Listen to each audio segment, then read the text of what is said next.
समाज है वो कैसे आगे चले जाएंगे।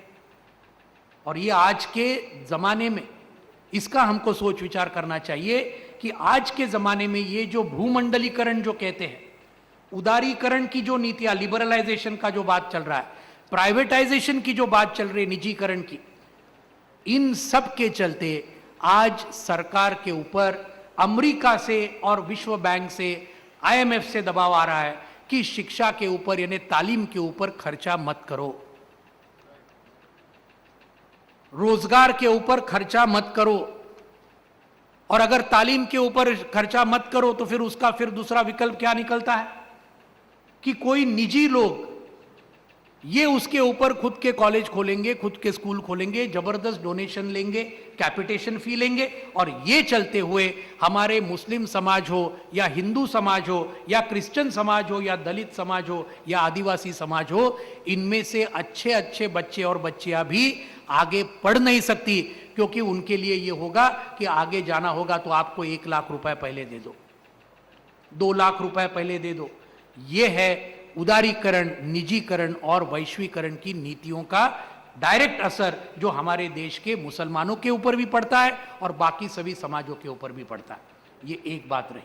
दूसरी बात जो है कि उसके अंदर एक तो सरकार के ऊपर हमको दबाव लाना ही पड़ेगा कि सच्चर कमेटी के ये जो रिकमेंडेशन है, अलग अलग किस्म के, उसके तफसील में मैं नहीं जाना चाहता, कई बहुत अच्छे रिकमेंडेशन उन्होंने किए हैं, लेकिन जैसे पहले के कमिटियों का जो हाल हुआ कि उनके एक भी रिकमेंडेशन को अमल में नहीं लाया गया, ये बात इस बार सच्चर कमेटी के बारे में बिल्कुल नहीं होना चाहिए। इसलिए एक बहुत बड़े पैमाने पर हमको एक बहुत बड़ी मुहिम हमको इस देश के अंदर, मुल्क के अंदर चलानी पड़ेगी, और उसमें मुसलमानों ने उसमें जरूर, क्योंकि वो हमारे समाज का सवाल है, उसके अंदर अगवानी करनी चाहिए, बिल्कुल करनी चाहिए। और ये डेमोक्रेटिक डिमांड जो है, जनवादी डिमांड जो है कि भाई हमारा जो अब तक विकास नहीं हुआ, ये विकास इसके आगे 60 साल आपने नहीं किया, लेकिन अगले वक्त में ये हमारा विकास करने के लिए पूरी तरह से कोशिश सरकार की तरफ से, फिर वो केंद्र सरकार हो,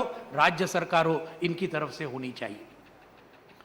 और एक जो बात है, जैसे पूर्व वक्ता ने कहा कि सिर्फ वो सरकार की जिम्मेदारी तो है ही, लेकिन हमारी भी जिम्मेदारी है। और ये जिम्मेदारी जो समाज सुधार का जो सवाल है, मैं आपको कहूं, महाराष्ट्र के अंदर हम सब रहते हैं, लेकिन महाराष्ट्र में जो ये तालीम का विस्तार हुआ बहुत पहले, इसके अंदर सबसे बड़ा उसका अगर योगदान किसी का होगा तो बहुत बड़े जो समाज सुधारक थे, महात्मा ज्योतिबा फुले का नाम आपने सुना होगा, छत्रपति शाहू महाराज का नाम आपने सुना होगा, भारत रत्न डॉक्टर बाबा साहेब अंबेडकर का नाम आपने सुना होगा, महर्षि कर्वे का नाम आपने सुना होगा। इन सब लोगों ने महाराष्ट्र के इस भूमि में ये पूरी तालीम का विस्तार करने के लिए पूरी तरह से कोशिश उन्होंने की। उसके लिए लोगों से पैसा इकट्ठा किया। ब्रिटिश काल में महात्मा फुले, अगरकर, ये सब इनका काल तो ब्रिटिशों का काल था, शाहू महाराज का काल, और उस वक्त उन्होंने ये करके लोगों को सिखाया, जो पिछड़े हुए थे उनको सिखाया, लड़कियों को सिखाया। आपको मालूम होगा शायद 1848 साल में महात्मा ज्योतिबा फुले और सावित्रीबाई फुले ने लड़कियों के लिए पहले स्कूल का निर्माण किया पुणे में। तो ये भी हमारा एक मकसद होना चाहिए कि हमारे बच्चों को, हमारे बच्चियों को हम किस प्रकार से ज़्यादा अच्छी तालीम दें। ये भी एक हमारे समाज के अंदर ये सुधार करने का भी बहुत सख्त ज़रूरत है। इसके बारे में भी मुसलमान समाज में इसके बारे में सोच विचार होने की सख्त ज़रूरत है, ये भी हम समझते हैं। और ये अगर हम करेंगे तो हम ज़रूर आगे जाएंगे अलग अलग क्षेत्रों के अंदर, ये हम कहना चाहते हैं। आखिरी के मुद्दा मैं कहना चाहता हूँ, वो एक तरह से सबसे महत्वपूर्ण मुद्दा है, और वो मुद्दा ये है कि आज दुनिया के हालात में पूरे दुनिया के आवाम का 1 नंबर का दुश्मन अगर कोई बनकर रहा होगा और आगे आता होगा तो ये अमेरिकन साम्राज्यवाद 1 नंबर का दुश्मन है। ये हमने कभी भी भूलना नहीं चाहिए। आज पूरे इराक देखिए, इराक में अभी 4 साल होने को आएंगे 20 मार्च को। इन्होंने जो आक्रमण किया 20 मार्च को अभी 4 साल होंगे। ये कहते हैं कि हमारे अमेरिका के 3000 लोग वहां मारे गए जो सैनिक है, लेकिन ये हमारे सामने इस बात को नहीं लाते कि पिछले 4 साल में इराक में 6.5 लाख लोग, इराक के नागरिक, इराक की आवाम, 6.5 लाख लोग ये आज मर चुके हैं पिछले 4 साल में। ये कोई मामूली बात नहीं है। फिलिस्तीन में यही हुआ है इसराइल के साथ, अफगानिस्तान में वही हो रहा है। ईरान के ऊपर वो अभी कोशिश कर रहे थे, लेकिन इराक में इतने फंस गए, ये सब हुआ। सद्दाम हुसैन को जिस प्रकार से फांसी दिया गया 30 दिसंबर को, ये सबसे शर्मनाक बात है। तो ये सब जो बातें हैं, और यही अमेरिका हमारे देश के ऊपर भी अलग अलग, फिर न्यूक्लियर डील होगा, फिर ये हमारे वैश्वीकरण की नीतियां होगी, इसकी तरफ से एक प्रकार का एक एजेंडा सेट करने का कोशिश कर रहा है। और हमारे देश के बीजेपी और शिवसेना जैसे सांप्रदायिक ताकतें ये भी इस अमेरिका को लेकर आगे इसी एजेंडे को आगे बढ़ाने का काम कर रही है। दुख की बात यह है कि आज की मनमोहन सिंह की सरकार भी, हमारा ये था कि भाई ये तो कम से कम इनको विरोध करेगी, लेकिन वो भी विरोध नहीं हो रहा, ये भी वस्तुस्थिति है। तो इस बात को मुझे लगता है कि आज सच्चर कमेटी के रिपोर्ट के तहत आज हमको 2 बातों के ऊपर, जो 2 हमारे मुस्लिम समाज के, और न सिर्फ मुस्लिम समाज के, पूरे मुल्क के सभी लोगों के जो दुश्मन है, उनके 2 जो दुश्मन है, ये पहला दुश्मन है साम्राज्यवाद, दूसरा दुश्मन है फिरका परस्त यानी सांप्रदायिक ताकतें, उसी के साथ में जोड़ते हुए आतंकवादी ताकतें। और इनका मुकाबला अगर करना होगा, अगर सांप्रदायिकता, हिंदू सांप्रदायिकता का मुकाबला करना होगा, तो वो मुस्लिम सांप्रदायिकता से हम कभी नहीं कर सकते। ये हमारी पार्टी की समझ है।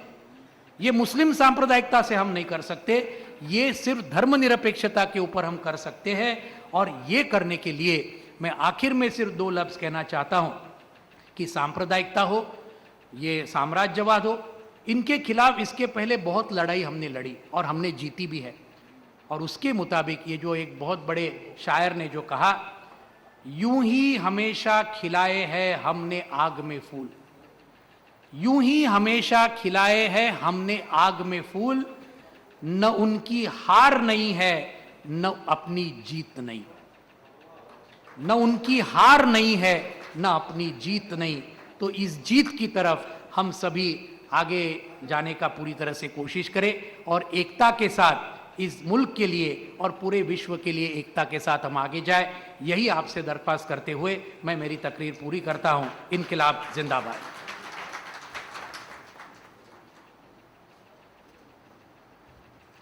बड़े अदब और बड़े एहतराम के साथ वो स्पीकर्स जो अपनी बात यहाँ कह रहे होते हैं, बड़ा मुश्किल होता है गुफ्तगू के दरमियान ये कहना कि ज़रा सा इख्तिसार से काम लें। तो मैं अगर खड़ा हो जाऊं अपनी कुर्सी पर, तो भी अगर स्पीकर ये जान ले कि we are so glad mister Ashok you are here, we are so happy, हम लोगों को बड़ी खुशी है, आपने अपनी बात दिल खोल कर रखी, खूब रखी। अब तो आचार संहिता का ज़माना है साहब, वरना हम आपसे कहते कि आप बोलते रहिए, हम सुनते रहेंगे। अशोक दुरापे नीचे खड़े हैं और मुझे मैसेज भेज रहे हैं कि 10 में 5 मिनट कम ही रहे और आपका माइक बंद हो जाए तो अच्छा। हमने कहा कि ये तो हॉल है साहब, रोड पे तो हम कर नहीं रहे हैं। उसने कहा तो भी यहाँ आचार संहिता लागू हो जाएगी, because we are in the midst of civic elections, जो बीएमसी के इलेक्शंस होना है। सदर साहब आपकी इजाज़त से, मैं आपकी इजाज़त इसलिए ले रहा हूँ कि इस मजमे में, हाँ जी, मैंने तो सिर्फ निज़ामत की है, तकरीर करता तो आप यकीनन। इख्तिसार में ये इसलिए कि बहुत ज़रूरी मुद्दा था सदर साहब, आपकी इजाज़त से। यहाँ वो लोग भी हैं जो all Maharashtra cattle merchant association से मुताल्लिक़ हैं। ये all Maharashtra cattle merchant association ज़बीहे के मुतालिक से कई सालों से अपनी लड़ाई लड़ रही है और उसके ज़िम्मेदार यहाँ मौजूद हैं। यहाँ वो लोग मौजूद हैं जो बम्बई में और यूपी में कॉलेज चलाते हैं, स्कूल चलाते हैं, उर्दू मीडियम स्कूल चलाते हैं, मदरसे चलाते हैं। वो लोग मौजूद हैं जिनके पास ज़मीन है, जगह है। वो चाहते हैं कि मौलाना आज़ाद फाउंडेशन के ज़रिए उन्हें रुपया दिया जाए ताकि लड़कियों की स्कूल की इमारत तामीर हो जाए। मुसलसल दिल्ली का दरवाज़ा खटखटाने के बावजूद भी ये नहीं हो पाता। बड़ी बड़ी उम्मीद लेकर कुछ लोग ऐसी तकारीब में इसलिए आते हैं कि आप जैसे ज़िम्मेदारों तक उनकी बात, आप जैसे ज़िम्मेदारों के ज़रिए उनकी बात अरबाब इक़्तिदार तक पहुंच सके। मैंने उनकी बात आप तक पहुंचाई साहब। शुक्रिया आपका। ये वही कॉलेज वाले हैं जो चाहते थे, बड़ी बचा अपनी कमाई का रुपया देते हैं जलीस भाई, अपनी कमाई से कॉलेज चलाते हैं, चाहते हैं कि मौलाना आज़ाद फाउंडेशन का रुपया मिल जाए। जी जी जी, बहुत बहुत शुक्रिया। मैं आवाज़ दे रहा हूँ मोहतरम जनाब सैयद बशारत शिकोह साहब को, क्या ज़रा करम माइक पर तशरीफ़ लाएं और अपना ख्याल से।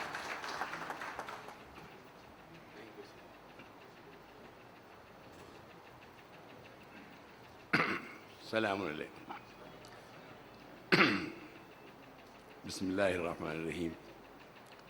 सदर जलसा जनाब शाहीन साहब, जनाब हसनैन साहब, जनाब एडवोकेट मजीद मेमन साहब, जनाब जलीस साहब, जनाब फ़क़ी साहब, जनाब ताहिर अशरफी साहब, जनाब प्रोफेसर दलवी साहब, जनाब अरशद साहब और मेरे आका मौलाना मुस्तकीम आज़मी साहब। पहले मैं अपने जिस्म का तारुफ करा दूं।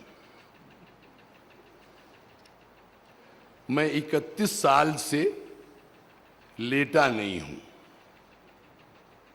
31 साल से बैठा रहता हूं रात भर, इसलिए कि मेरा मैदा यहां आ गया। मेरे अरसा साल भर से सिर्फ दोनों पैरों की हड्डियां जवाब दे चुकी हैं। रात भर दर्द होता है, दिन भर चलने में बड़ी तकलीफ होती है। मेरा एक गुर्दा माया खराब हो चुका है और दिल की हालत तो आप ही जानते हैं। 4 मरतबा आईसीयू में जाके रह चुका हूं, बड़ा बेगैरत हूं, वापस आ जाता हूं। अभी 15 दिन पहले हिंदुस्तान से बाहर आईसीयू में था।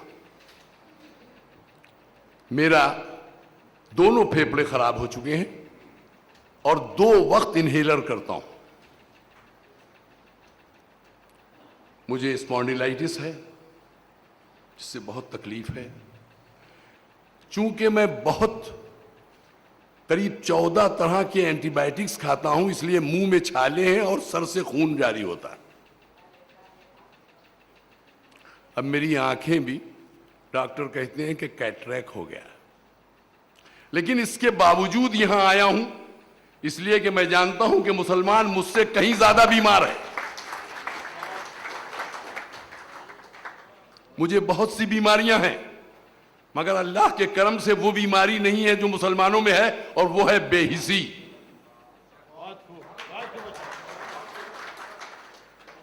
अल्लाह का करम है, मुझे बहुत बीमारियां हैं, 31 साल से झेल रहा हूं, मगर हसद नहीं है जो मुसलमानों में बहुत है।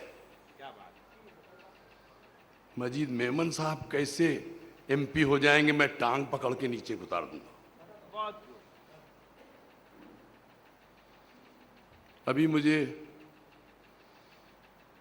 आए हुए 6 महीने के बाद हाजिर हुआ हूं, 4 दिन भी नहीं हुए। न इस काबिल हूं, न पढ़ा लिखा हूं कि सच्चर कमेटी रिपोर्ट पढ़ूं और समझूं भी। लेकिन बाहर भी अखबारात में बहुत आया कि उसने ये लिखा है कि मुसलमानों की हालत दलितों से बदतर है। क्या ये हालत 60 साल पहले भी थी मुसलमानों की? ये हालत किसने कर दी? क्या हमने पहचाना अपने कातिल को? मगर हम तो अपने कातिल को वोट देते हैं, इंतखाब करते हैं। मैं कांग्रेस की क्या बात करूं, एनसीपी तो उसी का बच्चा है। सबने हम पर जुल्म किया और सबके हमने तलवे चाटे। हम बड़े बेगैरत हैं। इधर इलेक्शन आया और कोई नेता हमारे घर पर आया, अरे चौधरी साहब आपके तो बड़े असरात हैं। मैं निकला घर से, अरे भाई इनको वोट दे दो। ये हमारी इस खता की सबब से हो रहा है। मुझे बीजेपी या शिवसेना से कोई शिकायत नहीं। अरे उन्होंने एक हुकूमत की थी और एक गुजरात में की, तो गुजरात में नरेंद्र मोदी ने जो किया वो किया। लेकिन मुझे देखकर बड़ी खुशी हुई कि मनमोहन सिंह साहब ने उसको best chief minister of India कहा है। जब उसको वीजा नहीं मिला अमेरिका से, तो उन्होंने कहा कि he is constitutionally elected chief minister of India. क्या गुजरात का मुसलमान कॉन्स्टिट्यूशनली एक्सेप्टेड सिटीजन नहीं था? लेकिन उसके बावजूद भी हम बटे हुए हैं। सच्चर कमेटी ये लिखना शायद भूल गई हो कि हम सुन्नी हैं, मुसलमान नहीं हैं।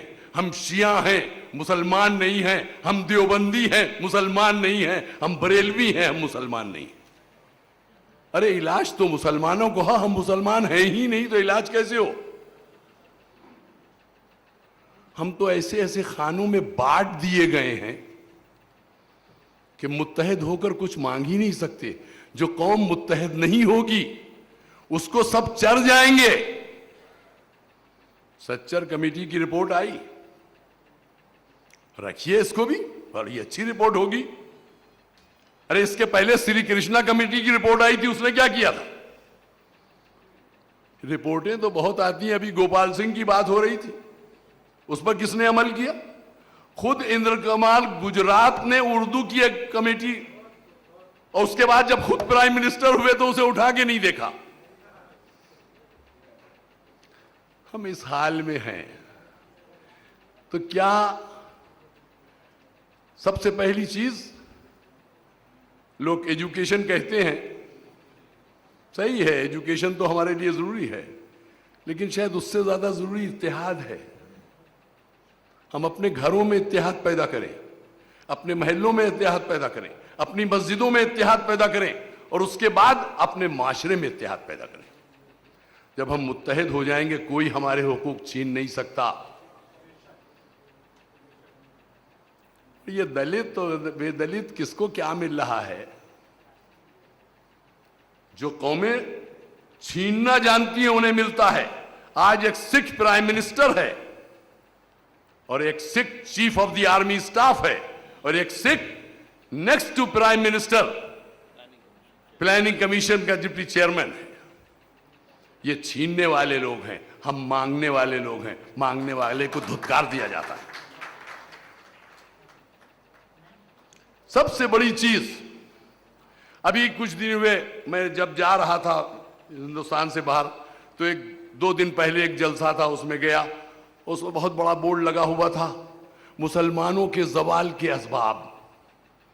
वहां जो पहुंचा जलसे में, तो स्टेज पर वही लोग बैठे थे जो जवाल का सबब थे। हुसैन दलवी साहब से पूछा जा रहा था कि क्या सबब है, और वो बता भी रहे थे। अब आखिर जब हमारे हाथ में ऐसे ठीकरे हैं तो क्या मिलेगा? देखिए, सबसे पहली चीज हमें यह सोचना चाहिए कि वक्त की जरूरत क्या है। अब आजकल एक सियासी नारा है और कुछ नहीं है। औरतें कमजोर हैं, उनकी पार्लियामेंट में सीट्स मुंतखब हो, मुतय्यन हो जाएं। अरे जरूर रिजर्व कर दीजिए, लेकिन अगर कमजोरी ही की बिना पे की जा रही है तो मुसलमान औरतें उनसे ज्यादा कमजोर हैं। जब यह कहा जा रहा है कि मुसलमानों की 1/3 दे दीजिए तो सोनिया गांधी भाग जाएंगी। हमें कोई देने वाला नहीं। आइए हमारा एक नारा हो कि वो औरतें हो या मर्द हो, पार्लियामेंट और असेंबलियों में हमारी सीटें रिजर्व हो। जब तक ये नहीं होगा हमारे हुकूक नहीं मिलेंगे। वो किसी पार्टी से आए, लेकिन कुछ सीटें अगर शेड्यूल कास्ट के लिए रिजर्व हैं तो हम मजलूमों के लिए, हम मजबूरों के लिए क्यों रिजर्व नहीं है? नौकरियों में रिजर्वेशन मांगने से कुछ नहीं होगा। पार्लियामेंट में रिजर्वेशन मांगिए। कैबिनेट में इतने होना जरूरी है। हम मांगते ही नहीं, इसलिए कि हम पार्टी में बटे हुए हैं। मजीद मेमन साहब जनरल सेक्रेटरी हैं और बहुत ही आला किस्म के तरक्की याफ्ता वकील हैं। मैं इनसे पूछता हूं, कहेंगे पार्टी में कि रिजर्वेशन चाहिए मुसलमानों के लिए? लेजिस्लेचर में रिजर्वेशन, उसके लिए हमें इत्तेहाद की जरूरत है। हमारी सबसे बड़ी शिकायत, हमारी सबसे बड़ी बीमारी इफ्तराक है। जब वो दूर हो जाएगी तो सब कुछ शायद आसानी से हो जाए। अल्लाह हमारा साथ। हमें इतने मायूस होने की जरूरत नहीं है। किसी कौम के लिए 60 साल कुछ नहीं होते। आज से उठिए और लड़िए। सच्चर कमेटी के ऊपर अमल दरामद होना है। देखिए, शायद किसी के कान पर जूम लेंगे, लेकिन अगर होगा तो कब होगा मालूम है? जब इलेक्शन करीब आएगा ना, तब खिलौने दे के बहलाया गया हूं। ये सब इलेक्शन की तैयारियां हो रही हैं। हर पार्टी तैयार हो रही है, गाजा लगाए हुए कि आसमान से आई बला, पूछा खाने मुसलमान कुजा। वो हमारे ही पास आएंगे। आपका इत्तेहाद और आपके कुव्वत ही है जो आपके हुकूक को हासिल करेगी। कोई देगा नहीं, आपको लेना पड़ेगा। सलाम।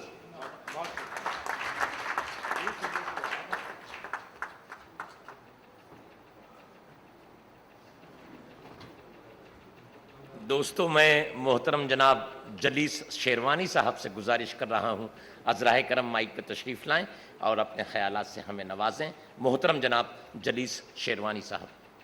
परस्ती में और सरबराही में ये उर्दू प्रेस क्लब पूरे हिंदुस्तान में बड़ी माने खेज मकालमे करा रहा है, बहुत कारगर मकालमे करा रहा है। और इसके नौजवान जनरल सेक्रेटरी मोहम्मद तारिक फैज़ी साहब, इनकी तवानाई लाजवाब है। खुदा इनकी तवानाई कायम रखे। जिस तरह ये हिंदुस्तान में घूम घूम के हर तरह से ये कोशिश हैं कि दो कौमें आपस में बात करें, मकालमे करें और किसी न किसी सूरत हाल में एक वो रास्ता निकल जाए कि ये खाई पड़ जाए। हाजरीन, आज का उन्वान मुसलमानों का सियासी इस्तेहसाल, ब्रैकेट में इस्तेमाल भी समझ लें, और सच्चर कमेटी का सच। इसके दो पहलू हैं। मुसलमानों का सियासी इस्तेहसाल या इस्तेमाल होता है, ये मुल्क पूरा जानता है सिवाय मुसलमान के। बड़ा भोला है बेचारा, हथेली पे चांद दिखा दीजिए मान जाता है कि हाँ ये चांद है। बड़ी गरीब कौम है, बिल्कुल नहीं समझती है। अभी जैसे बशारा शिको साहब ने कहा कि खिलौने दे के बहलाया गया हूं। यह सियासी इस्तेमाल होता है, इस्तेहसाल होता है, लेकिन यह कौम नहीं समझती है। एक सच्चर कमेटी की रिपोर्ट, मोहतरम प्राइम मिनिस्टर ने एक कमेटी कायम की और एक मुंसिफ के हाथ में यह फैसला दिया कि मुसलमानों की तस्वीर बनाओ। इस मुल्क में मुसलमान किस सूरत हाल में जीता है, तस्वीर अगर आप देखेंगे तो बहुत तारीख है अजीजों, बड़ी बदसूरत है। इस मुल्क के 28 सूबों की किस्मत में हर सूबे में एक मुसलमान IAS IPS ऑफिसर नहीं है। इस काबिल ही नहीं है मुसलमान। उसकी तालीम नहीं है, उस तक पहुंची नहीं है तालीम, पहुंचने नहीं दी गई है। तालीम याफ्ता होगा तो सवाल करेगा, पेट भरा होगा तो हक मांगेगा। जैसा अभी बशारा शिको साहब ने कहा कि मांगने से कुछ नहीं मिलता। एक कमेटी बनी, एक रिपोर्ट बनी, उससे पहले डॉक्टर गोपाल की रिपोर्ट बनी, प्लानिंग कमीशन की बनी। यकीन कीजिए कि इस मुल्क में अगर आप मर्दमशुमारी करने खड़े होंगे तो तकरीबन सही मर्दमशुमारी कर लेंगे, लेकिन कमेटियों की गिनती करने जाएंगे तो पूरा अंदाजा नहीं हुआ कितनी कमेटियां बन चुकी हैं अब तक। अभी इस कमेटी की रिपोर्ट नाफिज होने के लिए उसके असरात क्या होंगे, उसके तरफीन कितने होंगे, उसके मुखालिफिन कितने होंगे, उसके असरात क्या होंगे, इसके लिए कमेटी बनेगी। वो कमेटी रिपोर्ट देगी कि अगर मुसलमानों का आपने तुष्टीकरण किया, अपीजमेंट किया, उन्हें खुश करने की कोशिश की, उन्हें कुछ देने की कोशिश की, तो मुल्क के हालात बड़े खराब हो जाएंगे। फिर एक खौफ पैदा हो जाएगा कि ना, इनसे कुछ मत कहना, इनके लिए कुछ मत करना, ये तो पागल हो जाते हैं। एक कौमी लीडर ने फरमाया कि अनपढ़ मुसलमान बम बना लेता है तो मुसलमान को पढ़ाने की जरूरत क्या है। हजरत, अगर हर मुसलमान बम बना लेता तो मुल्क का नक्शा अलग होता, पूरी दुनिया का नक्शा अलग होता था। अगर हर मुसलमान बम पे ही यकीन रखता होता, अगर कत्ल गारत गरी पे यकीन करता होता तो मुसलमान इस जगह ना होता जो यहां बैठा हुआ। मैं समझता हूं सारे लोग जिंदा बैठे हैं, कम से कम जमीर तो जिंदा होगा। जिस्म मुर्दा हो चुके होंगे, जबानें मुर्दा हो चुकी होंगी, लेकिन जमीर सबका जिंदा है, सबको कचोटता है। सहारा के नवंबर के एडिशन में एक कौमी लीडर ने फरमाया कि मुसलमान हिंदुस्तान की तरक्की की राह में हाइल है, क्योंकि हर मुसलमान 5 बच्चे पैदा करता है। और उसके साथ धमकी दी कि अगर मुसलमान राहे रास्त पे नहीं आया तो हम भी 5 बच्चे पैदा करेंगे, यानी जितने आप तरक्की में हाइल है उससे ज्यादा हम हाइल हो जाएंगे। और वो मेडिकल साइंस के डॉक्टर हैं, उन्हें लगा शायद जबानी जमा खर्च से 5 बच्चे पैदा होते हों। ये मुसलमान के कलेजे से पूछिए कैसे होते हैं। मुसलमानों को कुछ मत दीजिए, क्योंकि ये तो बुरे लोग हैं। इन्होंने कोई कुर्बानी नहीं दी है इस मुल्क के लिए, इन्होंने इसकी तरक्की में कोई काम नहीं किया है, इसमें रास्ता साथ नहीं चले, ये कंधे से कंधा मिला के कभी नहीं चले। लेकिन तमाम मायूसियों के बाद मोहतरम शाहीन साहब एक बड़ा उम्मीद अफजा पहलू सच्चर कमेटी की रिपोर्ट से निकलता है, और वो पहलू यह है दलवी साहब, क्या ये कौम शर्मिंदा हुई? क्या ये कौम जागेगी? क्या ये कौम खुद से सवाल करेगी कि हमारी पस्ती का बाइस क्या है?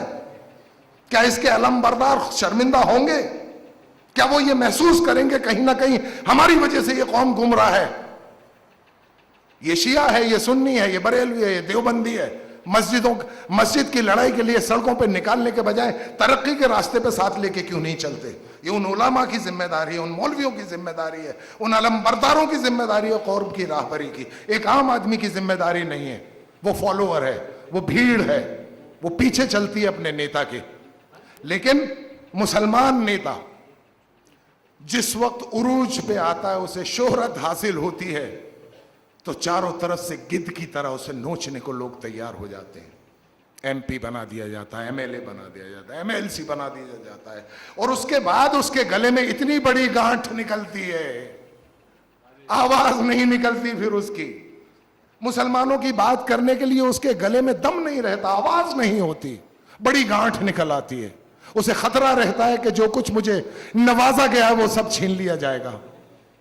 दोस्तों, अजीजों, इस कौम के रहबरों से गुजारिश है, इस कौम को जगाइए। जैसा बशारत शिको साहब ने फरमाया कि भीख मांगने की आदत छोड़ दो, पैसा पैसा मिलेगा, कुछ नहीं मिलेगा। अगर इस कौम को कुछ करना है तो अपने बलबूते पे लड़के तालीम हासिल करने की, कौम को यकजहती की तरफ लाने के लिए है, दोस्ती माहौल पैदा करना है जिसमें ये तमाम जिम्मेदारी, जब तक ये कौम नहीं जागेगी कुछ नहीं होगा। Thank you very much.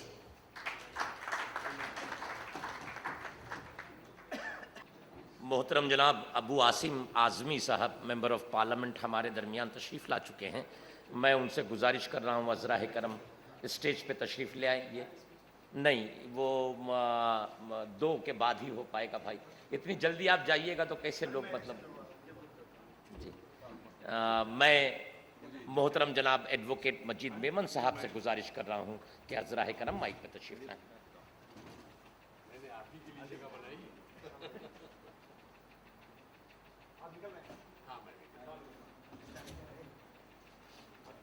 मैं अब आप सबकी इजाज़त से जाना चाहता हूं। मुझे 1 घंटे बाद इंजेक्शन लगना है और जाने में शायद 1 घंटे से ज़्यादा लग जाएगा। नवाजिश। खुदा हाफिज़ बशारत साहब। अस्सलाम वालेकुम। जनाब सदर अब्दुल रशीद शाहीन साहब, अशोक दावले साहब, फ़की हकीम साहब, ताहिर अशरफ़ी साहब, जलील शेरवानी साहब, तारिक फैज़ी साहब और अभी तशरीफ़ लाए जनाब अबू आसिम साहब और हजरात, जलसे आम तौर पर मुसलमानों के अक्सर देखे जाते हैं जिसमें बड़ी गर्मजोशी से तकारीर होती हैं, जज्बात का इजहार किया जाता है और उसके बाद सब चले जाते हैं और कोई फॉलो अप या कोई एक्शन नहीं लिया जाता। आज का ये उर्दू क्लब की तरफ से कौमी सेमिनार का इनेकाद जनाब शाहीन साहब ने किया, फैज़ी साहब ने बड़ी मेहनत की, ज़ाहिर है एक अच्छा कदम है, लेकिन मैं इस जलसे के मुनक़िद करने वाले और हाज़रीन से ये अपील करूँगा कि खुदा के लिए कोई अमली कदम उठाएं, इसके बाद तकरीर करने से कुछ नहीं होगा। और जहाँ तक कि सचर कमेटी का, आज सारे हिंदुस्तान में हर जगह सियासतदान और हर शख्स सचर कमेटी को लेकर मुसलमानों को कह रहा है कि मैं आपका हमदर्द हूँ, देखिए सचर कमेटी ने ये कहा, गैर मुसलमान भी कह रहे हैं, मुसलमान भी परेशान हाल कि भाई सचर कमेटी। ये एक इंकशाफ जो सचर कमेटी के ज़रिए आंकड़ों की सूरत में सामने आया है, ये हमारे लिए कोई नई बात नहीं है। ये सिर्फ इक़्तिदार में जो लोग हैं उन्हें एक बार फिर चौकन्ना कर देती है कि साहब देखिए हालात माइनॉरिटीज़ के कितने ख़राब हैं और उस सिलसिले में आप क्या करने जा रहे हैं। लेकिन ये होगा तभी जब हमारी तरफ से कोई ठोस हिकमत अमली, कोई तरीक़ेकार मुकर्रर किया जाएगा और उसको सीरियसली और विगरसली फॉलो किया जाएगा। मैं आज शाहीन साहब को यहाँ अपनी तरफ से एक दावत दूंगा और एक वादा करूंगा और मेरा एक मशवरा है कि सचर कमेटी के ताल्लुक़ से अच्छे मोतबर और काबिल वकला की एक फौरी टीम तैयार की जाए सारे हिंदुस्तान में। मैं उसके लिए अपनी खिदमत पेश करने को तैयार हूँ अगर मैं इस काबिल हूँ। उन वकला को सचर कमेटी को बहुत ही बारीकी कानूनी और आईनी नुक्ते नज़र से स्टडी किया जाए। देखिए मैं आपको थोड़ा सा इसके बारे में कानून बता दूं कि मैं यहाँ बहैसियत एक सियासतदान के तकरीर करने नहीं आया हूँ, बहैसियत एक वकील के और बहैसियत एक मुसलमान के। सबसे पहले कमीशन अपॉइंट किए जाते हैं, फैक्ट फाइंडिंग कमीशन अपॉइंट होते हैं, वो अपनी रिपोर्टें पेश करती हैं। हिंदुस्तान की 60 साल तारीख़ी में किसी ने सही कहा कि बेशुमार कमीशन आए, लेकिन कमीशन की रिपोर्ट आने के बाद उसका होता क्या है, क्यों इस तरह से ठंडे बक्से में रख दी जाती है या कचरे के बक्स में डाल दी जाती है, इसके बारे में कभी हमने गौर किया है बहुत संजीदगी के साथ। अभी श्री कृष्णा कमीशन की बात हो रही थी, बहुत से लोगों को इसका इल्म नहीं होगा कि श्री कृष्णा कमीशन की इम्प्लीमेंटेशन की एक पिटीशन सुप्रीम कोर्ट के बोर्ड पे लगी हुई है। अभी आज 13 साल 14 साल हो रहे हैं और वो क्यों इतनी ताख़ीर में हो रही है। हरीश साल्वे साहब वकील हैं, मेरी उनसे कुछ महीने पहले मुलाकात हुई और हमने कहा इसे क्यों नहीं लिया जाता। हो सकता कहीं कोताही हुई हो हमसे या अदलिया से या निज़ाम से, लेकिन अब ये सचर कमेटी की रिपोर्ट के ताल्लुक से अगर हम कमर बांध के वकला से, कॉन्स्टिट्यूशनल एक्सपर्ट से इस रिपोर्ट को निचोड़ के इसका एक ठोस पैगाम जो है कि हिंदुस्तान में आर्टिकल 14 के तहत हर शहरी बराबर का मुस्तहिक है, जिसमें मुसलमान शामिल है, तो ये बराबरी न होने की वजूहात क्या है और इक़दामात क्या उठाने होंगे। थोड़ा सा मैं आइन के बारे में रोशनी डाल लूँ और लोग बात दूसरी चीज़ों पर तकरीर करेंगे। बहैसियत वकील के मैं आपको बहुत ज़रूरी बात आपके गोश गुजार करना चाहूँगा, वो ये कि article 21 of the constitution of India में राइट टू लाइफ कहा गया है। राइट टू लाइफ, जिंदा रहने का हक। जिंदा रहना, अल्लाह ताला ने इंसान को अशरफुल मखलूकात बनाया है, जिससे कोई इनकार नहीं करता, और दूसरी तमाम क्रिएशन से इंसान बालातर है। इसलिए इंसानी हुकूक जो है वो अपनी जगह एक ठोस सच्चाई है, और उसकी अहमियत सारी दुनिया में, हिंदुस्तान में भी। इंसानी हुकूक सबसे पहले, और उसके बाद बुनियादी हुकूक जो दस्तूर में वादा किए गए हैं। Article 21 right to life. देखिए, हमारे हिंदुस्तान का कानून और हमारा आइन इतना अच्छा है, सरकारें तो 5 साल आती हैं चले जाती हैं, फलां सरकार आई फलां सरकार गई, इसने किया उसने किया, उससे कोई मतलब नहीं है। हम किसी की नुक्ताचीनी या किसी की तारीफ यहाँ करने के लिए इस वक्त मुनासिब नहीं समझते। हम ये कहना बताना चाहते हैं आपसे कि राइट टू लाइफ को जो सुप्रीम कोर्ट ने इंटरप्रेट किया, ये हम सब मुसलमानों को जानना बहुत जरूरी है। Right to life does not mean mere breathing, mere existence. सिर्फ आपका वजूद जो है वो राइट टू लाइफ की अक्कासी नहीं करता।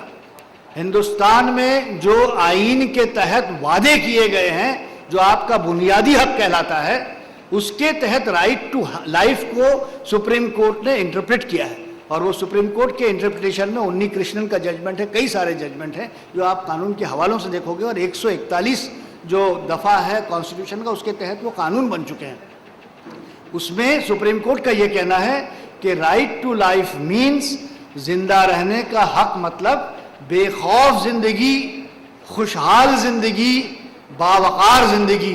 क्या आज हिंदुस्तान के 15 या 20 करोड़ लोग इस तरह से बेखौफ जिंदगी गुजार रहे हैं, खुशहाल जिंदगी गुजार रहे हैं, बावकार जिंदगी गुजार रहे हैं? इसका जवाब सच्चार कमेटी ने खुल के दे दिया है। और अगर हम इन चीज़ों से महरूम हैं तो अपनी ये लड़ाई हम लड़ क्यों नहीं सकते? हम किसी इक़्तिदार में बैठे हुए शख्स के रहमो करम पर क्यों हैं? हमें अदलिया का दरवाज़ा क्यों नहीं खटखटाना आता? हम क्यों नहीं सुप्रीम कोर्ट के दरवाजे पर जाकर कहते हैं कि साहब देखिए, सचर कमेटी में कहा गया है कि हमारा right to life is seriously impaired. इसको इम्प्लीमेंट करना सरकार वक्त की जिम्मेदारी है, कोई एहसान नहीं है, चाहे वो कांग्रेस की सरकार हो या किसी और की सरकार हो। हम अदालत में जाके ये कह सकते हैं कि जब कॉन्स्टिट्यूशन में सोशल जस्टिस का वादा किया गया है, समाजी इंसाफ की बात की गई है, तो समाजी इंसाफ मुनहसिर है इक्तिसादी, माली और बाकी निजी जिंदगी पर। और जिसकी अक्कासी तहरीर में अभी एक जिम्मेदार कमीशन ने दिया है कि इतने करोड़ मुसलमान इतनी बदहाली में ज़िंदगी गुजार रहे हैं, तो मैं नहीं समझता कि हमारे लिए कोई दुश्वारी है। इसको हम बहुत अच्छी तरह से या प्राइम मिनिस्टर के सामने भी रख सकते हैं, सुप्रीम कोर्ट के सामने भी रख सकते हैं, और कर से पहले ये कि हम समझ लें कि हमारे हक में कितनी गुंजाइश है और हमारे रास्ते में कितनी मंजिल तक जाने की ताकत है। किसी के रहमो करम पर लोग सियासी जमातों को बुराइए, फलां ने ये नहीं किया, मनमोहन सिंह ने ये नहीं किया, विलासराव ने ये नहीं किया, नरेंद्र मोदी ने ये नहीं किया, क्यों इन लोगों को अहमियत दे रहे हैं आप? ये आज हैं, कल नहीं होंगे 5 साल में। ये 60 साल से हम मुसीबतें उठा रहे हैं। हमें कॉन्स्टिट्यूशन इंडिया पे डिपेंड करना है, जो 26 जनवरी 1950 से आज जनवरी 2007 तक के लगातार लागू है और उसको कोई छू नहीं सकता। हमें अपने हकों हुकूक का, हमारे अपने तमाम दिए हुए वादों का कानूनी तौर पर भी इलाज हासिल किया जा सकता है। तो मैं बड़े अदबाना और मुअद्दबाना तरीके से ये कहूँगा कि जनाब शाहीन साहब इसमें पहल करें और हम उनके साथ हैं। जिस किस्म की ज़रूरत इसमें हो, कानूनी माहिरीन की या और किसी किस्म की, तो हम लोग उनके बिल्कुल साथ हैं। और ये मौका, इसमें हमें इलेक्शन की परवाह नहीं करनी चाहिए। लोकल इलेक्शंस हों, पार्लियामेंट असेंबली इलेक्शन हो, वो आएंगे और चले जाएंगे। हमें न इलेक्शन की परवाह है, न किसी सियासी जमात की परवाह है। इसको एक मुस्तकिल मसले को उसके हल ढूंढने के लिए एक बिल्कुल ही सुलझा हुआ सही रास्ता कानून का है, जो हम अडॉप्ट कर लें तो मुझे यकीन है कि इंशाअल्लाह हमारे मसाइल हल होंगे। शुक्रिया, खुदा हाफिज़।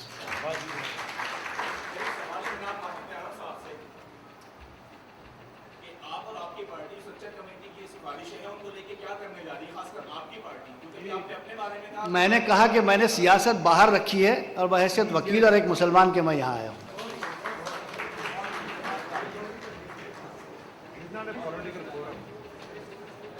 कौमी पार्टी ऑफ इंडिया के सदर मोहतरम जनाब एम हसनैन साहब हमारे दरमियान तशरीफ रखते हैं। मैं गुजारिश कर रहा हूं एम हसनैन साहब से अज़राह करम माइक पे तशरीफ लाएं और अपने ख्यालात से हमें नवाजें।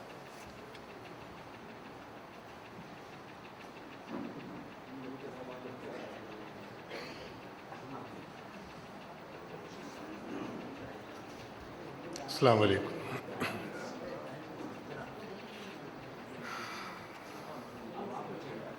बम्बई में ये मेरा पहला कन्वेंशन है। बम्बई के अवाम को ख़िताब करने का ज़ाहिर है पहला मौका भी है। पूरी तरह मिजाज से वाकिफ़ नहीं हूँ, इसलिए कह नहीं सकता कि मेरी बात कहाँ तक पहुँचेगी और मैं कहाँ तक पहुँचाया जाऊँगा।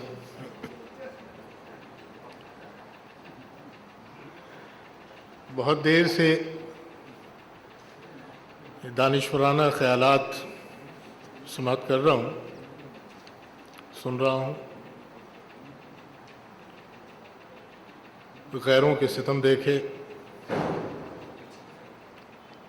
अपनों की करम फरमाई भी देख लें। मुझसे पहले जो मुखर्रीन अपनी बात कह गए, उन्होंने बड़ी रहनुमाई की है मेरी।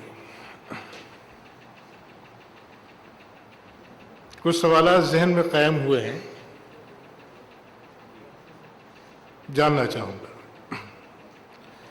एक बड़ा खूबसूरत सवाल मेरे भाई साहब ने उठाया, गालिबन आपका ताल्लुक़ एनसीपी से है,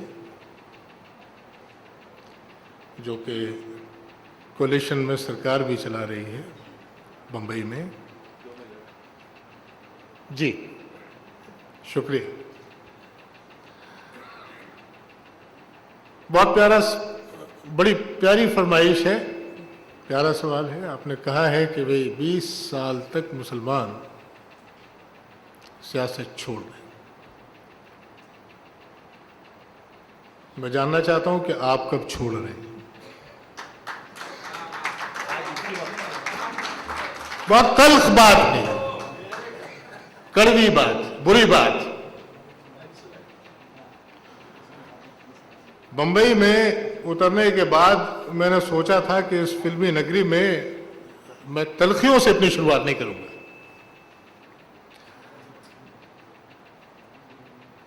लेकिन मुझे बहुत अफसोस के साथ कहना पड़ता है कि जो मशवरा आपने दिया वो आपके अपने जाती अमल की रोशनी में पूरी तरह नाकिस, उस पर अमल मुमकिन नहीं। आप यहां भी हैं और फखरिया कहते हैं कि वहां भी हैं। यानी जो कुछ मुसलमानों पर बीत रही है, चाहे वो महाराष्ट्र में बीते, चाहे वो दिल्ली में बीते, आप उसके भागीदार हैं। आप इससे इनकार नहीं कर सकते। और ये सब कुछ मुमकिन सिर्फ इसलिए है कि सच्चर साहब ने अपनी रिपोर्ट में जो ताना दिया है वो बिल्कुल सही है। मैं उसे रिपोर्ट मानता नहीं हूं, वो तो तानों की बौछार है। जो कुछ उन्होंने कहा बिल्कुल सही है। हम अनपढ़ हैं, हम जाहिल हैं, हम गंवार हैं, हम अपने माजी से नावाकिफ हैं, हम मुस्तकबिल के अंदेशों को भी नहीं जानते। ये बिल्कुल सही। अगर ऐसा न होता तो हमारे दरमियान बैठकर अशोक साहब इतनी बड़ी बड़ी बातें न कर जाते। यहां बैठकर मैं बड़े अदब से पूछना चाहता हूं, मेरी सियासी उम्र आप सबके मुकाबले में बहुत कम है, बड़े अदब के साथ जानना चाहता हूं, पूरे हिंदुस्तान में कहां का मुसलमान बदहाली की तस्वीर है, क्यों है?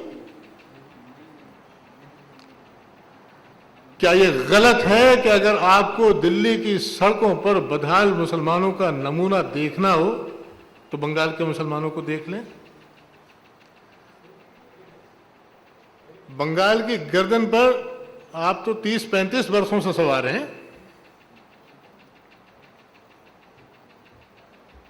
क्या दिया आपने बंगाल के मुसलमानों को? किस मुंह से आप सवाल करते हैं कांग्रेसियों से? उनके मजालिम हम जानते हैं, दुनिया जानती है, मगर आप जो ठट्ठा मारते हैं, आप जो नई रोशनी दिखा रहे हैं, आप जो हमारी रहनुमाई फरमा रहे हैं कि कांग्रेस से ये पूछो, ये पूछो, ये पूछो, मैं तो आप ही से पूछ रहा हूं, कांग्रेस से पूछने नहीं जा रहा। आपने क्या किया है बंगाल में?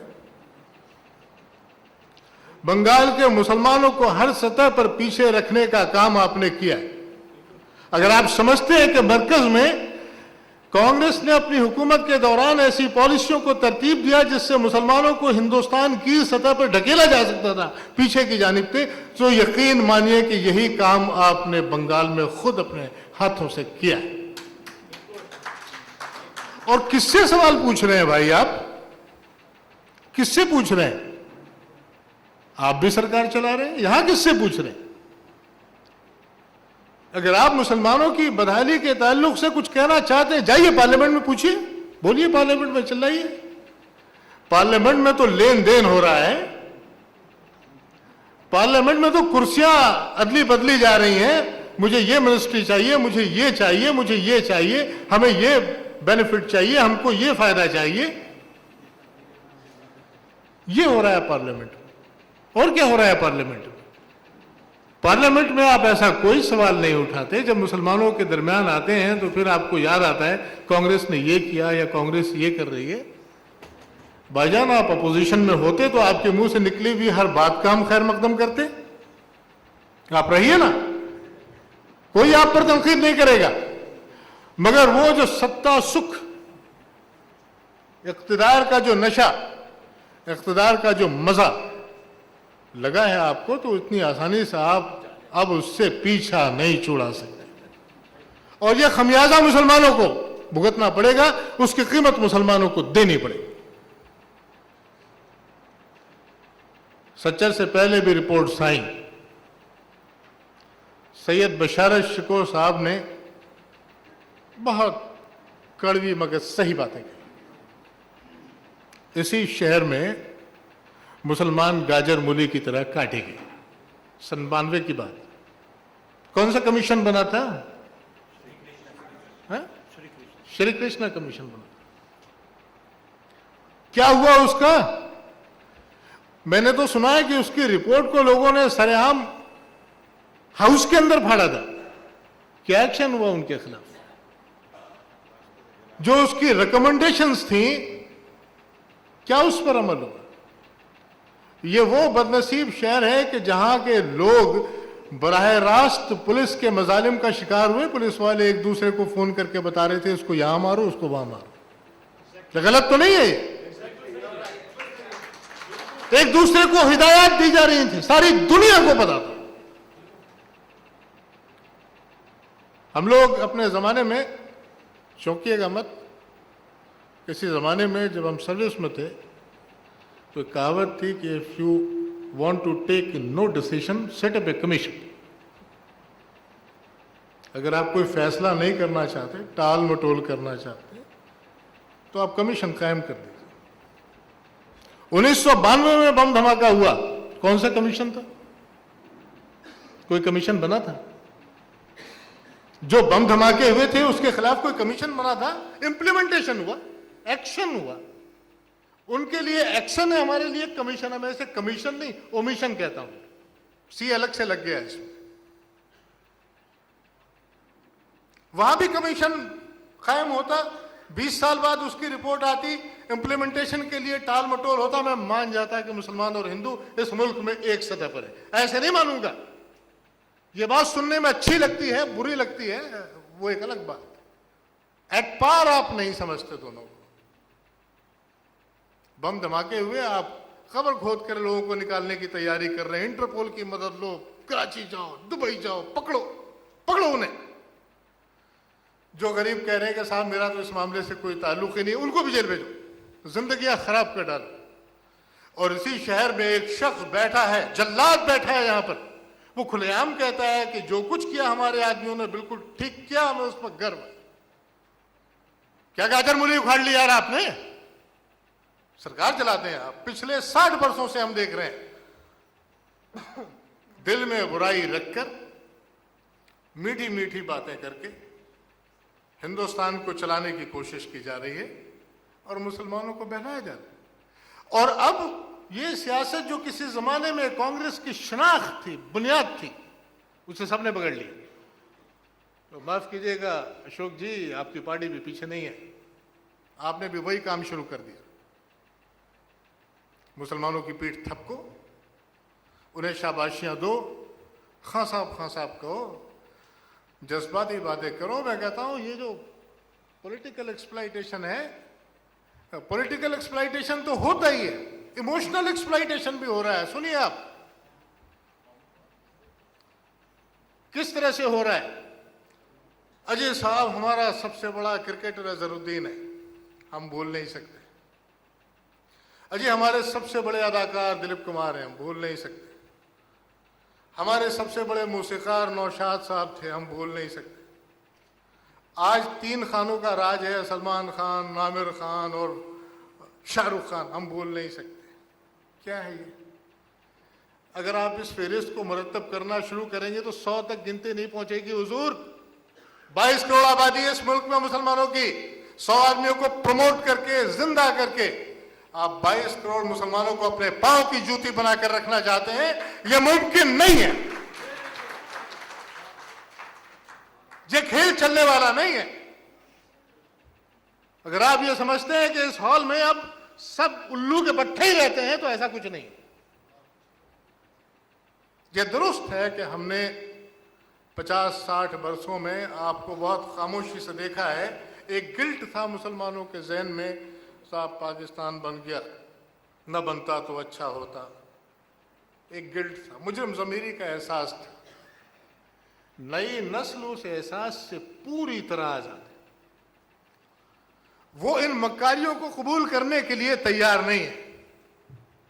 वो बहुत खुले ज़हन के साथ अपने सवालात रख रही है और उसको अपने हर सवाल का जवाब चाहिए, हर कीमत पर चाहिए। इसीलिए मैं बार बार कहता हूं कि ये कमीशन वमीशन की बात मत कीजिए। लिबरल कमीशन आया, नानावती कमीशन बनाया गया है, जमशेदपुर में फसाद हुआ उसका कमीशन बना, कमीशन बहुत बने, रिपोर्ट्स आई। कमीशन से कुछ नहीं होता, इंप्लीमेंटेशन से होता है। रिकमेंडेशन से भी कुछ नहीं होता। कमीशन बन गया ना, कमीशन बनने के बाद रिकमेंडेशंस आई। क्या हो गया रिकमेंडेशन से? गुजराल कमेटी की सिफारिशात पर मोहतरम गुजराल साहब प्राइम मिनिस्टर बनने के बाद खुद ही अमल नहीं कर सके। राजेंद्र सच्चर साहब तो 7 जन्म में भी भारत के प्रधानमंत्री बनने नहीं जा रहे। क्या होगा उसका? आपकी नीयत साफ नहीं है, बिल्कुल गलत है। आप मुसलमानों को टाल मटोल से काम लेना चाहते हैं। सच्चर कमेटी की बात करता हूं, मैं हटूंगा नहीं वहां से। सच्चर कमेटी ने वो सच पेश किया है आज, जिसे दिल्ली की सड़कों पे ऑटो चलाने वाला और बंबई की सड़कों पर टैक्सी चलाने वाला बहुत अच्छी तरह जानते हैं। राजेंद्र सच्चर साहब ने अब पेश किया। उन्हें आज मालूम हुआ है कि मुसलमानों की हालत ऐसी है, ऐसी है और ऐसी, जिस बात को हमारे मामूली लोग भी जानते हैं, आम लोग जानते हैं। खास लोगों की बात नहीं कर रहा हूं, बिल्कुल आम लोग जानते हैं। सच्चर साहब ने 400 सफ़ात पर मुश्तमिल वो रिपोर्ट पेश की है। मैं कहता हूं कि सरकार का वक्त ज़ाया किया सच्चर ने और कुछ नहीं किया। और अगर मुसलमानों के लिए कुछ किया है तो आप सुनिए, यहां से वहां तक जितने लोग बैठे हैं, मैं अगर एक सवाल रखूं आपसे, अशराफ क्या होता है, अर्जाल क्या होता है, इजलाफ क्या होता है, तो 90% लोग नहीं बता पाएंगे।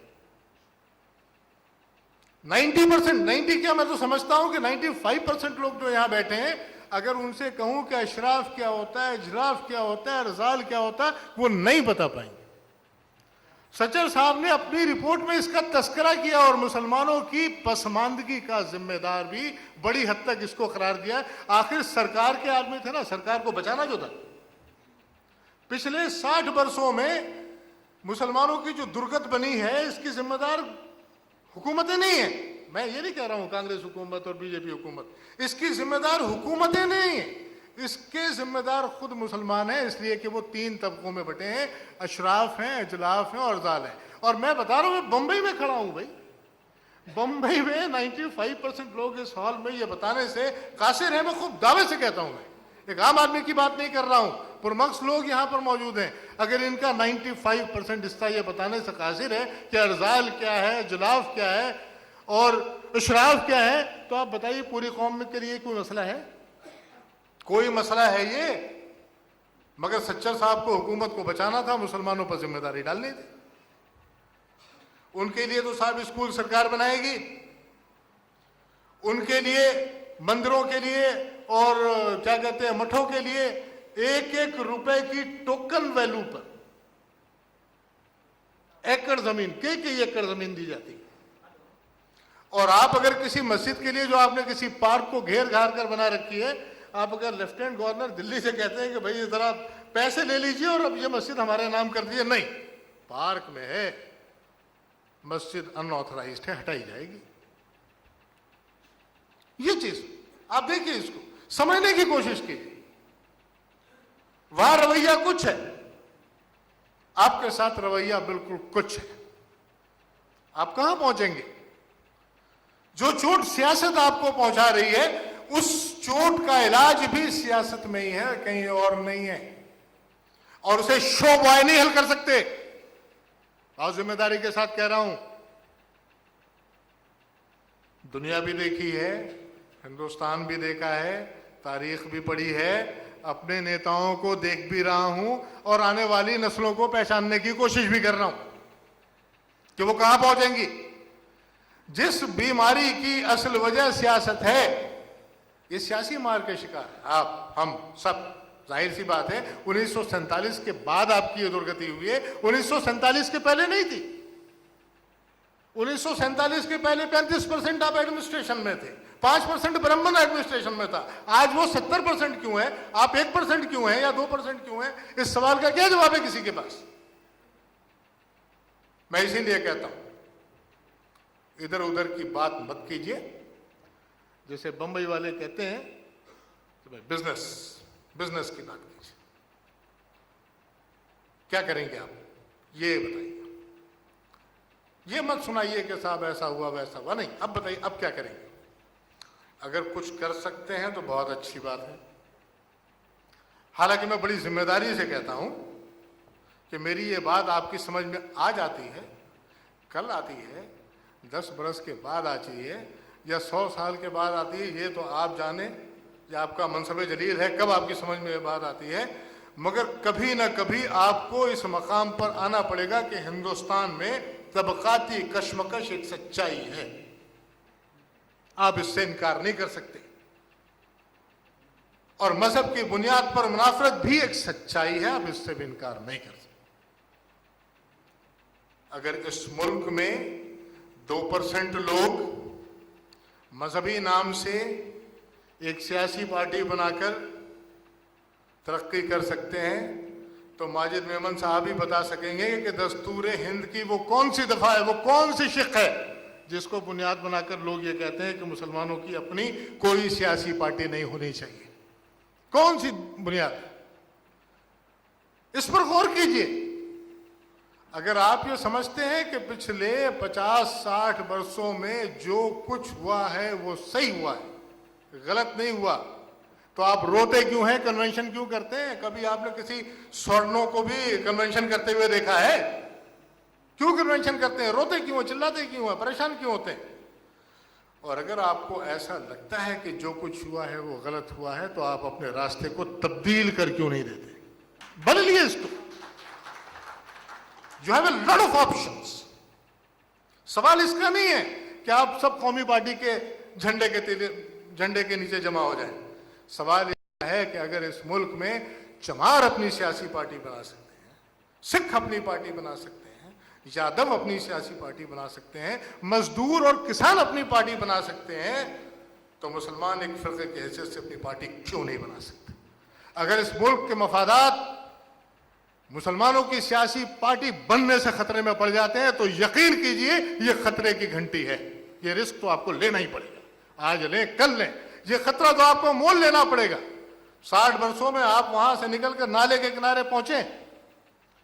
बंबई के अंदर मैंने देखा है, पहले ही सफर के दौरान मैंने इस बात को महसूस किया कि इफ्लास, गुर्बत और महरूमियों का नमूना इस सरजमीन पर दिल्ली के बाद अगर हम कहीं देखते हैं तो वो बंबई भी है।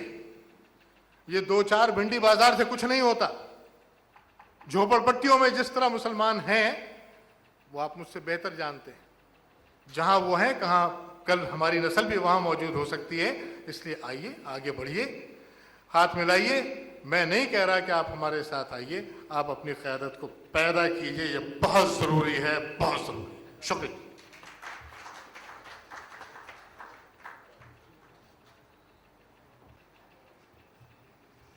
तारिक फैज़ी साहब मुझे बार बार ये इत्तला देते रहे हैं क्योंकि उन्हें फ़ोन मिलता रहा है, मोहतरम जनाब सुबोध कांत सहाय साहब कुछ ही देर में यहाँ आना चाहते हैं।